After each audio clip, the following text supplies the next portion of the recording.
UFC Fight Night Royval v.s. Kape takes place this weekend, and it's not one you're going to want to miss out on. The last UFC fight card of the ESPN era. We're moving on to Paramount Plus after this. We've got bigger and better. Sorry, I've been away for 2 months. Heard VTubers were the big thing now, so we're trying this one out. We'll see how it goes, fellas. Let's build a parlay together. Let's go through these. We've got a trailer park about to start it off with Jamie Lynn Horth versus Teresa Bleda. Now, this one's definitely not going on our parlay because I see a bit of a little upset. We're going with the underdog, the older fighter of Jamie Lynn Horth here. Now, let me get into it. It's not just because I believe in the trailer park strength of a lesbian name like Jamie Lynn. It's because Teresa, she hasn't been active at all. Her last fight was in 2023. She's had 2 fights under the UFC banner. Got destroyed by Natalia Silva. Looked good against Gabriela Fernandez, but fuck, man, that's not enough for me to put you over a girl like Jamie Lynn Horth. I mean, she looked great against Ivana Petrovic, looked great against Vanessa Demopoulos. She's able to keep these fights close. We've seen her tested against actual UFC women's competition. I'm not going to say good competition. UFC women's competition. But at least we've seen her tested more. I think she could squeak this one out. 29-28, split decision. I see it going Jamie Lynn's way. Just not enough activity out of Teresa. And to come off at that young, at 24, your last fight, you were 22. I don't know. Maybe we're going to see a lot of evolution out of her. And it's the best she's ever looked. I fucking hate that line. But who knows here? We're staying away from this one. But we're going with Jamie Lynn. Up next on the card, we have Alan Fry versus Guillermo del Toro. No, Guilherme Pat. There we go. Now, seems like the Tapology boys are on the same side I'm on in this one. I don't see much out of this guy. I mean, yeah, he's built like a specimen, but that's all you see. His last couple fights, a 4-4, a 0-0, a 3. Like he literally hasn't fought anybody. But who knows? He's 6'5". The guy's an absolute specimen. I just trust more out of Alan Fry, who also hasn't really fought that many, but his KO of Justin Frazier was a good look. It's a good look. It's a 12-3 opponent. At least it's more than I can see at a Guilherme Pat. Like, we don't... Yeah, the physique's not there. But this is heavyweight we're talking about. Crazier things have happened. I think we're going with another... his middle name's Rocky? But he goes by the nickname AJ? You're not supposed to let your mom give you your nickname, buddy. Fuck, we might... No, we're not switching. We're on Alan Fry here. Cash that underdog. Don't put it in the parlay, though, because like I said, these first ones, it's a UFC fight night. Anything could happen. There's a reason we don't put them on the parlays, gentlemen. Up next, we've got Luana Santos and Melissa Croton. So this is an interesting one because this one will really come down to, can Santos out-grapple Melissa Croton? Do I think she can? No, I don't. She lost to Tainara Lisboa, the lesbian, or she beat Tainara Lisboa, the lesbian boa constrictor. Ashley Dean, the ground and pound, was there. Katharina Lerner, not really anything there, but still, like some decent girls. She's having her way with them. The loss to Jacqueline Cavalcanti, don't really hold that against you. Jacqueline Cavalcanti's pretty good by UFC standards. And we take a look at Luana Santos over here. I really, really didn't like that loss to Casey O'Neill. I did not at all. Especially after getting beat up by an old Jennifer Maia. Come on. You don't see it? That's great. That's Mima. She got beat up by Mima. I think Melissa Croton could do the same thing to her here. It's pick'em odds again. Nothing I'm too confident in to put into the parlay, but we're going with Melissa Croden. Better nickname, too. At least has one. The Scare Croden. Fuck, is that funny? Is it cringe? I don't know. Fuck. All right, either way, on to the next.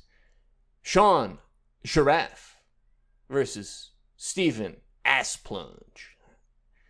Now, Stephen Asplund, I'm fucking all in on this guy. He looked so good on the Contender Series. He's funny as all fuck. He gets up there. You'd think it's, if you closed your eyes, it's just a big black guy on the mic. He's one of those white people. He's funny. He's fun. He got that, even though it was a guy who was 3-0, he got him out of there so quick. I don't think a guy like Sean Giraffe can take him. I don't, especially after getting fucked up by Junior Tafa like that. Now I think it's both the Tafa boys are out of the UFC, right? No, okay. So the younger one's still in. But still, the Tafa boys have showed us, they're all right. They can beat guys like a Parker Piggy Porter, like that Sean Giraffe, but against better competition, they just will. And that's what I think we're going to see here with Sean Giraffe. I think this is going to be a first-round TKO. Stephen Asplund in the pocket. He's going to catch him immediately. Rewatch his last fight if you haven't. He's such a quick starter. We've seen he can still go those 3 rounds, though, even for being a kind of... He's not actually porky. If you look at his build, he's a guy who used to be a fat guy. He's had some skin removed. I think he's cut under that. It's kind of like, I don't know, when a fat guy loses weight, it's like they've always got this jacket on. They're never going to look like a Ciryl Gane with their shirt off. Not that he looks like Ciryl Gane under there, but maybe a little bit. We're going with Asplund. That's concrete, baby. Up next, we've got Neil Magny versus Yaroslav Azimov. So if you guys don't know, we've called both of these versus Elizeu Zaleski and Jake Matthews, both underdog. With Jake Matthews, call it like it is. If you're not taking Neil Magny out of there in the first round, you give him any opportunity, he's going to find it. He's got over 40 MMA fights. He's got the experience. I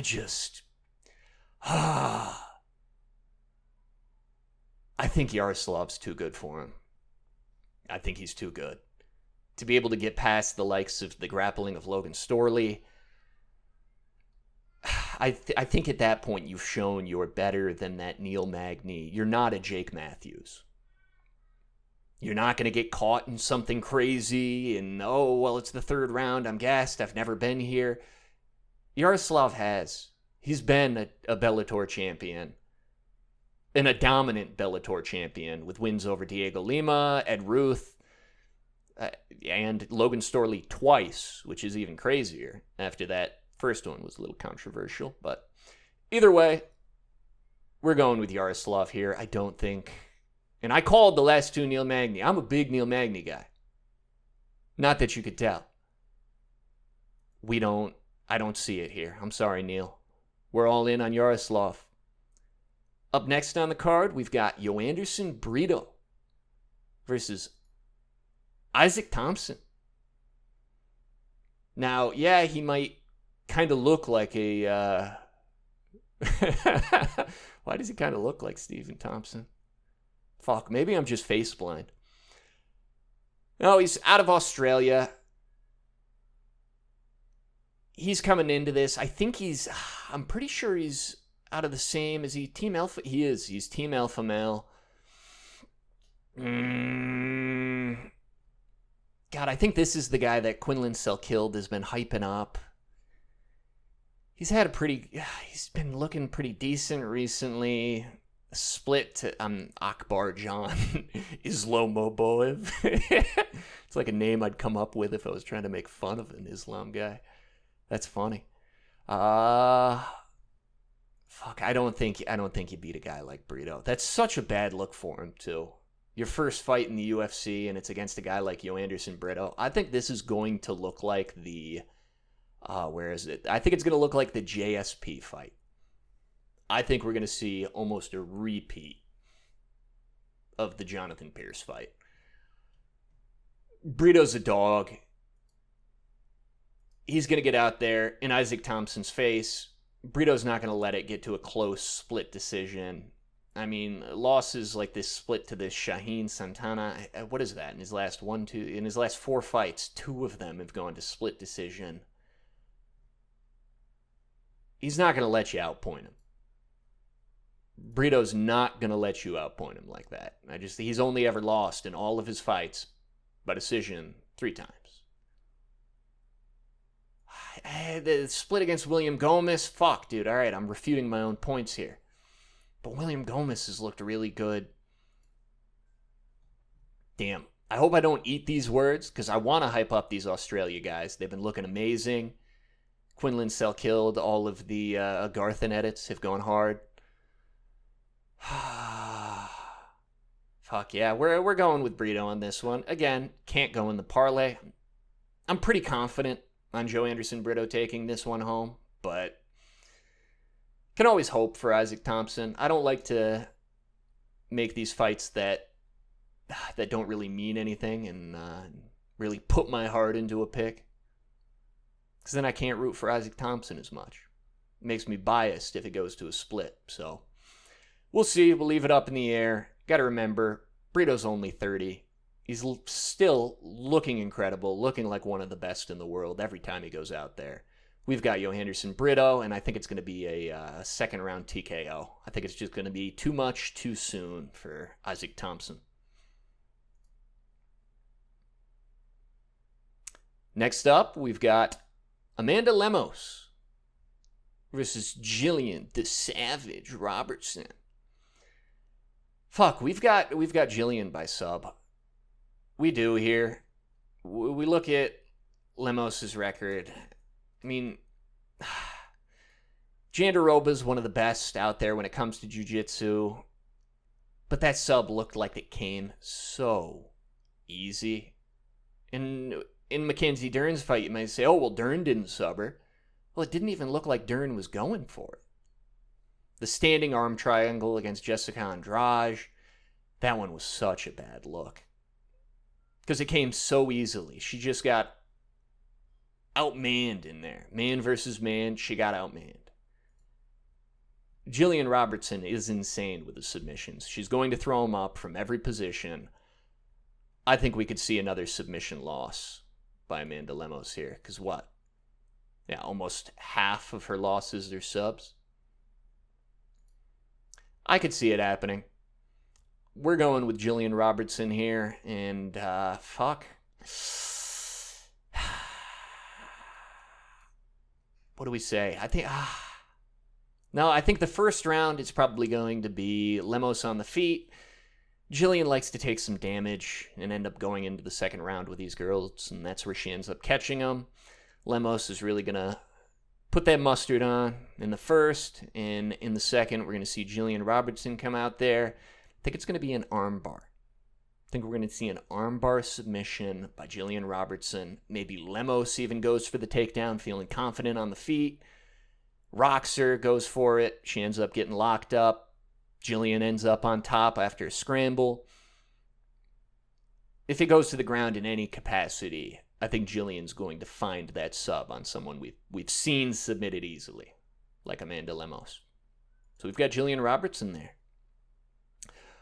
Up next on the card, even Tapology. It's so cringe to change your name to King. I don't know. Bobby's a good name. Bobby Green. King. Fuck. Especially when you're 3-2 in your last 5, or you're 2-3 in your last 5 fights. Yeah, not a good look to change your name to Green. But Bobby Green's looked good. I can't say that he has, though. Fuck. Yeah, looked awful against Patty. Looked awful against Ruffy. Looked good against Jim Miller, but that's another old opponent. Grant Dawson, we found out, is just made of... He's got glass bones and paper skin. Then he had a fight against T. Ferg. Fuck, maybe he is washed. I think we're going to see, we're seeing Bobby Green get knocked out here, I think. By Lance Gibson Jr. I can see it happening. I just saw it, gentlemen. Gibson Jr. with the knockout. We're going to cash those underdog odds. Bobby Green's going on 40. His last good opponent, who, let's say, not just good, say good, young, hasn't been shown to be made of glass that he beat, was Haqparast back in 2022. And how old's Haqparast now? Yeah, 30, so that was right. That was the last one. We've seen Grant Dawson's made of paper. Tony Ferguson was on that nuts losing streak. Jim Miller's getting up there in age. Not that he's still a killer. He'd fucking destroy most people, but it's not young talent. Lance over here, he just turned 30. I think we're going with Lance Gibson. Yeah, Lance Gibson Jr. by knockout. And I think we could see it pretty early in the first. Bobby can get way too confident in some of these exchanges on the feet. I think it's going to bite him. We've got Lance Gibson Jr. by KO. Up next on the card, we got Kennedy Nzechukwu versus Marcus Buchecha. So I want to lean towards Kennedy here. See, Buchecha has an insane jiu-jitsu pedigree, world champion. He was supposed to be the next big thing when he came into the UFC. In a loss like that to Martin Buday, who got cut from the UFC, I mean, got TKO'd by Shamil.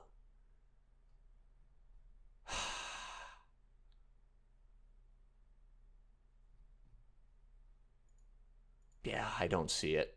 And Nzechukwu looks great.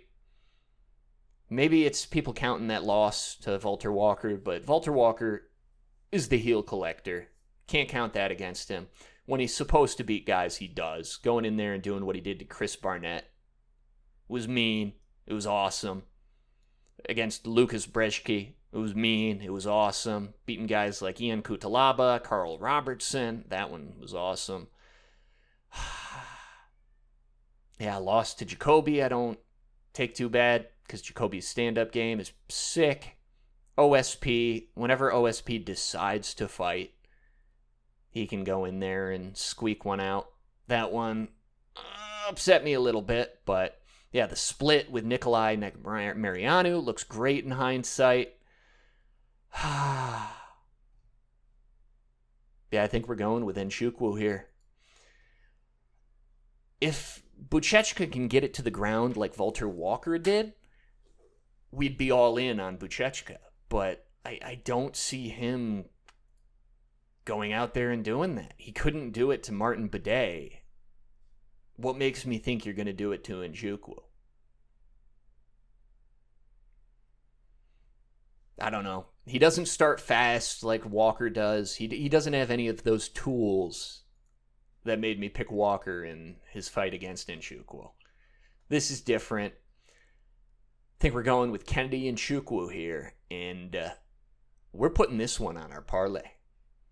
We're taking the Kennedy Nzechukwu money line at minus 135. I think the KO is pretty obvious. If you want to throw it on, is the KO. I could see it being grindy. Kind of like that OSP fight. Nzechukwu shown that he can go 3 rounds. Buchecha, like against Martin Buday, he can stay in there. Buday was hitting him with some really good shots and he wasn't going down. He's never been knocked out. I don't see Nchukwu as being the first one to do it. I don't know. Maybe I'll eat those words if you put it on your parlay as a KO, but we're taking the money line here. Safe bet. Kennedy Nchukwu, minus 135. Up next, we have the next leg of our parlay. We have Morgan Charrier versus Malik Wazell, Jackson, Costa. That would have been such a better than the Dalmatian. Making Bruce Buffer do a little hee-hee. Fuck, these guys are fucking up. They need more PR people. They gotta fix that. But either way, I don't like Morgan Charrier. If he didn't land that one in the third, I know. Oh, if he didn't land that punch that KO'd him, he would have won. Yeah, fuck that. Like, that's not obvious. But no, Nate Landwehr absolutely destroyed him in that second round. Morgan Charrier looked like he didn't have anything left in the tank. He had that loss to Nathaniel Wood, even though I think Nathaniel Wood's a lot better than his record would give him credit for. Yeah, I don't think Charrier is all that good. 21-11, 11 losses. What that tells me is he can be beat. He can be figured out. In about a third of the people he's fought have figured him out. Malik Wazell Costa has looked amazing in his last 4. Like, I think Morgan Charrier loses to a guy like C-Rod. Loses to a guy like Andre Fili, who Costa took care of easily. And we're getting pretty good odds on this one as well. At minus 110, Malik Wazell Costa is the second leg of our 3-leg parlay here. God, this is going to be a fun fight. These are really good ones to end the year, actually. Then up next, we've got Cesar Almeida versus Cezary Oleksiejczuk, Michael Oleksiejczuk's younger brother, who, if you didn't see his Contender Series fight, this guy looks like a fucking animal. I'm a big fan. I think Michael is the one who said, or maybe it was the, maybe it was the Canadian brothers. I don't know. I think it was Michael who said that his brother is the better brother after that Contender Series fight. And he looked like it. He looked incredible out there. Took care of business. Did what he had to do. Cesar Almeida is going on 38 years old. The height difference goes to Cezary. The reach difference goes to Cezary. His brothers looked amazing, and if that's who he's training with, he's training out of that gym. I've got a lot of hope and a lot of belief that we're going to see some legendary Polish power. And this is how we're capping off this parlay, actually, is with Cezary Oleksiejczuk. Minus 205. Not bad odds, people. Not bad odds. I'm not going to do the math right now, but I'll put it on the side of the screen what $100 would make you on this parlay. I'm pretty confident in all of the picks we put on it so far. Just like this one, I don't see this going Cesar Almeida's way. He's looked good in his last 2, but like the win against Ihor Potieria, it didn't look good. You should, if you're special, you should be taking out a guy like Ihor easily. You should be knocking him out, putting him down, standing guillotining him, ground and pounding him, something. If you're special, taking him to a decision and having moments that scared the audience isn't a good look, especially for me. Taking out Abdul Razak Al Hassan again isn't enough for me. He's been getting fucked up recently. I'm just not seeing it Cesar Almeida's way. I think this is going to be a vicious round 1 KO for Cezary. But again, we're just putting money lines on the parlay, gentlemen. We play this smart, not stupid. Yeah, smart gambling. And then up next, Here's another one I'm pretty confident in. Giga Chikadze versus Kevin Vallejos. We've got Kevin Vallejos here. Kevin Vallejos has been looking like a fucking animal since his decision loss to Gene Silva, which in hindsight, we want to run that one back. I want to see that again. That's your only loss? Your only loss is to a guy, a monster like Gene Silva, and you looked good in that fight? He's a young guy. He's only 24 years old, born in 2001. Holy shit. Yeah, he's been looking awesome, looked great in his Contender Series fight. Had a great fight against Danny Silva, which, you went to a decision. Danny Silva does that to guys who are above that line. Danny Silva is not a bad fighter to go to a decision with. He's looked great. I'm really happy with this one. I'm really excited. I don't think we're seeing the Giga kick anymore. He's 37. He's getting up there. He's still, in his last two fights, he hasn't looked in his prime, especially that fight against David Onama, who we've seen just recently. If you've got hands, you should be able to wobble and put David Onama away. If you've got hands, you should be able to do that. And Giga just didn't look like he could get it started. Again, you never know. Maybe we're going to see a different Giga, and he's the best he's ever looked at 37 years old. How does he do it? I don't see it happening, though. So we're all in on Kevin Vallejos. And I think he gets it done against Giga. Giga's never been knocked out. Maybe not. Fuck, but who of these guys is going to knock him out? No. Fuck. We might see. It might be vicious, gentlemen. I think we're going with Kevin Vallejos by KO. I think he could do it. He's young. He's quick. He's that fast twitch muscle. He's strong. I don't see a weakness in his game right now.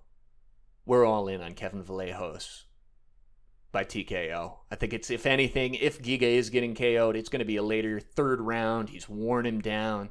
Giga's wearing a lot of damage. He's got him pushed up against the cage, and they've got to call it. If we do see a TKO out of Kevin, that's what I see with Giga. I don't see him putting him out cold. Giga's got a chin. That's what we've got for the co-main. On to the main event. Brandon Royval versus Manel Kape. Manel Kape, however the hell you want to say it. Fuck. We're in on the plus 240 underdog here. Throw it on that parlay too if you want to. Fuck it. Brandon Royval is really, really good. We didn't get to see how that fight with Van and Pantoja was going to play out. So it kills me, as we'd have a much better idea here of how good or how bad that's looked. Joshua Van has been looking insane, though, so I don't count that loss against him. He beat Tatsuro Taira. He took a 0. That just happened. And that many people are that confident he's going to lose to a 21-7 Manel Kape? Guy who... Okay, he beat Bruno Silva. Lost to Makayev. Beat Asu Almebev, which was a good look, I guess. Yeah, looking back, I guess it was pretty good. But then Asu was just getting fucked up by Alex Perez. If you remember this fight, all 3 rounds until he locked up that guillotine choke and pulled it off. But Asu was getting fucked up by Alex Perez. I think it was leading to go the same way as what happened here with Manel Kape.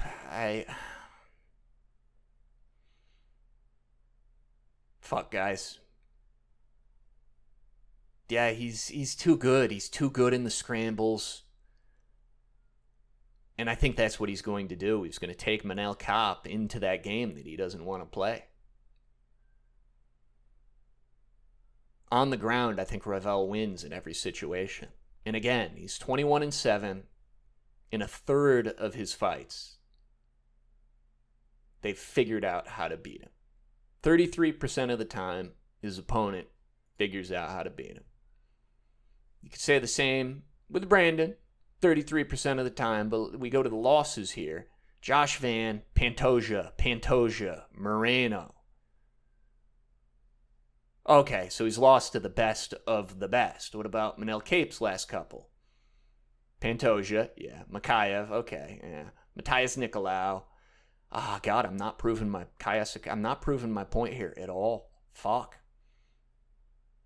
God, maybe that's why the odds are like that. I don't know. I just, when I think of a Manel Kape fight, if I close my eyes and I do it in my head, it's not the raw dog. He's a dog.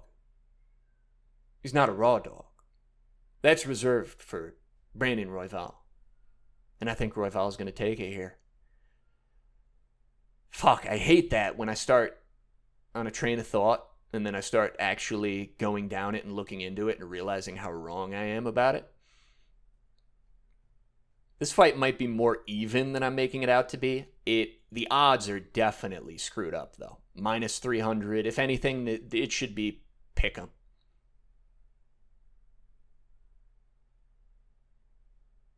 Yeah, that's what we're going with. Brandon Royval. Oh, fuck. What a good night of fights. This is going to be exciting. Like I said, numbers should be up on the screen for that little parlay we cooked up. I think that one's going to hit. I think they're all safe bets. Safe bets. Fuck, dude. I keep saying the stupidest shit. I'm sorry. But I'm going to be trying to be a little more active, making one of these for every card in the new year. Maybe making some more rap battles, like my Tom Aspinall versus Ciryl Gane rap battle. That was a lot of fun to make. Seems like a couple people enjoyed it. I don't give a fuck. Making stuff for fun. Hope you guys had fun. Hope you enjoy the fights this weekend, and I'm gonna try to make some content in this downtime. Don't know what. Maybe some top 10s, maybe some card builders. Just letting my delusions of UFC grandeur play out in my head and on screen. Take care, gentlemen. Goodbye.